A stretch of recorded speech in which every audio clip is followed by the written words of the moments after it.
There's a new book out called The New Reagan Revolution, and it's by Michael Reagan. Michael and I have known each other for a few years, and I respect him, and I respect the way he has always honored his father. We have somebody said to me the other day that Barack Obama is going to be remembered as Jimmy Carter. I don't think so. I think we have far more problems than we had under Jimmy Carter. Now things are a lot different than they were when Ronald Reagan came in, and we had real problems there. But he had a clear vision. In this book, Michael talks a little bit about when Reagan fired the air traffic controllers. Everybody seems to remember that, but they don't remember why he was so clear on these things. He had a very clear sense of the union corruption and the criminal-like behavior of the unions because he saw it firsthand early in his career.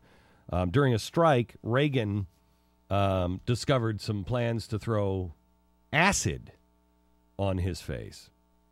And I think it's those kinds of things that made him clear on what he believed and what he needed to do. Michael Reagan is with us now, author of the new book, The New Reagan Revolution. Hi, Michael. How are you? I'm doing great, Glenn. Thank you so much for having me on. Tell me, finish the story or tell the story a little better than I did. Well, I mean, when he was, president of Screen Actors Guild and communism, communism wasn't new to him when he became president of the United States of America. This is something, he saw evolving within Hollywood, way back in the 1930s and 1940s. And here he was, coming in there. He became president of the Screen Actors Guild, and in the middle of all these negotiations and what have you, here's somebody who used to have to bring a gun home at night because of the fear of the acid, the fear of for his life. How do you think, Michael, your father would react to what's going on now? I mean, it is so clear what the communists and socialists are doing now, and no leadership that I have seen has an understanding of it at all. No, they really don't. It's almost like appeasement. If we don't say anything really strong, if we're not really bold, then somehow this will all go away and everything's going to be okay. And Ronald Reagan understood you had to be bold. I mean, remember the heat he took for the speech he gave at Notre Dame University about the evil empire. I mean, look what he went through. He knew exactly what he was talking about with the evil empire. He called it exactly the way it needed to be called. And today, we don't have anybody out there like that unless they're quoting Ronald Reagan. I say in the book, I said, my father, and you'll understand this as well as anybody, really spoke in parables. I mean, he really told you the story, and you really got it, and you really understood it. And too many of our politicians today speak in sound bites. Yeah. And it doesn't go anywhere. It's just a sound bite here and a sound bite there. And the stories that they do tell is always about little Sally Muckenfudge, who has no eyes and only one left ear, and her mother, has been trying to buy her a ear, but the evil corporation, and it gets into these stupid stories. I got a letter the other day. Your father was different when he did tell stories like that. They seemed genuine. Where now it just seems like it's, okay, I've got to plug in story number A into speech number B, and it doesn't connect at all. No, it doesn't. And my father was so good, and I don't know any politicians today that can do it, so good that when you threw a negative at him, he just took it, swallowed it, and threw it right back at you. Do you ever remember him? Positive. Do you ever remember him getting frustrated, or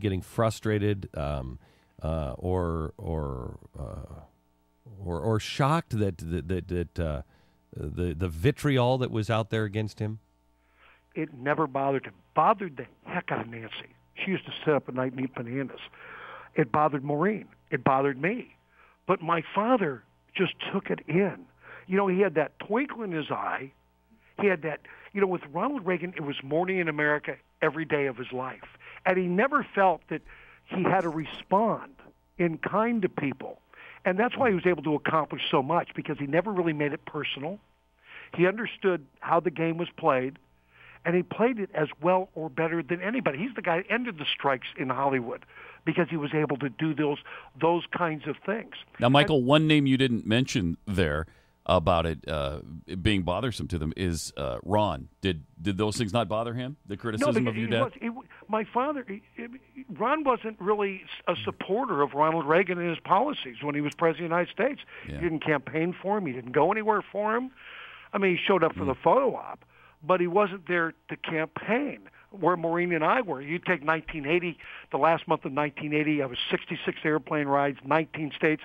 You know, like I tell the story in the book, I'm the person Ronald Reagan calls on the morning of the New Hampshire primary to have my approval to fire his campaign staff the morning of the day he wins the New Hampshire primary in 1980 because of what I had done for him in Iowa, and I was the only one honest with him. How do you feel about people like John McCain using your father's image, or Barack Obama, really just using your father's image? You know what it says to me? It probably says the same thing to you. That's the last leader they remember, and the fact is they're not leaders themselves.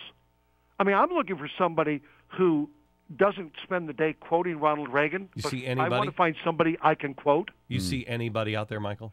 I really, at this point, don't see anybody out there. Boy, I'd love to spend days with anybody who wants to run, because I've been down this road. And this is one of the reasons I wrote the book. You know, I wrote the book based on that 1976 speech when he talked about, and this is something just you drive home every day. Dad stands before a microphone, 1976 he loses. He talks about having to write a letter for a group of people that are going to be alive on the 300th anniversary of this country. And he says, what do I write about? He says, do I write about the freedoms we enjoy today, knowing if we don't make the right decisions today, they may very well not even have the right to open up the time capsule that I'm writing this letter into? I mean, that's where he was thinking in 1976. I have to tell you, I spent about a year ago, I spent, probably 6-8 months just reading your father's words from the 50s and the 60s. He saw all of this. He saw all of this coming. Oh, every bit of it. I mean, he saw it. He was somebody, he was ahead of his time, but also at the same time in his time. And he didn't let the little things bother him. He saw the big picture. He understood the big picture and didn't let the little stuff get in the way of ultimately wanting to accomplish what he wanted to accomplish, the Berlin Wall coming down.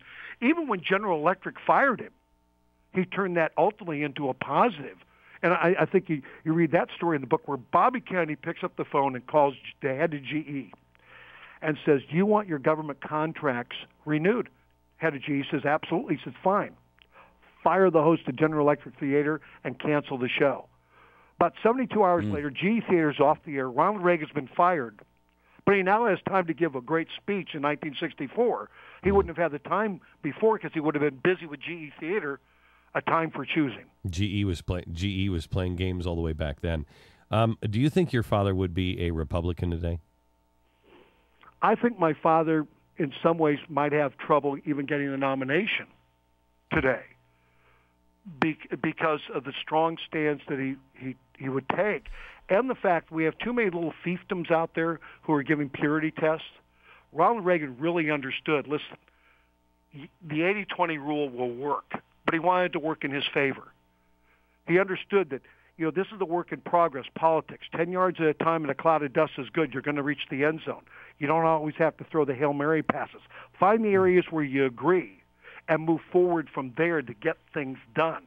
But he really would have been appalled what's going on internationally. I remember sitting down with the president of Poland in November of 2009, prior to the terrible plane crash that killed everybody I was with that day. And it was their 20th anniversary of freedom. And I'm having breakfast with the president and his chief of staff. You know what he says to me? He says to me, who's running your foreign policy? And I jokingly looked at the president of Poland and I said, George Soros. Mm-hmm. And he looks at me and says, that's what we think. Wow. That's what he thinks. Wow. And that story's also in the book. So internationally, there is no respect right now for the United States of America. Michael, you said something interesting that your dad might not even get the Republican nomination. I've heard that theorized in the mainstream media with some of these leftist networks. But their point on that is he couldn't get the nomination because the Republican Party has veered so far from the right. But to me, it's exactly the opposite of that. It's that the Republican Party has gone so far away from his conservative principles that he wouldn't get the nomination. That it's not small government. It's too progressive. It's way too big government now. Right. It has big government. You know, the reality of it is, and you know this, Barack Obama wouldn't be president of the United States had the Republicans done what they were supposed to do when they were in charge. Yes, absolutely. They handed him the keys. Yes, and now they have part of the keys back to the kingdom. But you can't win the presidency by being against Barack Obama. You have to say what you're for. Well, with Ronald Reagan, you always knew what he was for and where he was going to take you, and where he was going to lead you. We don't have anybody like that right now, do we?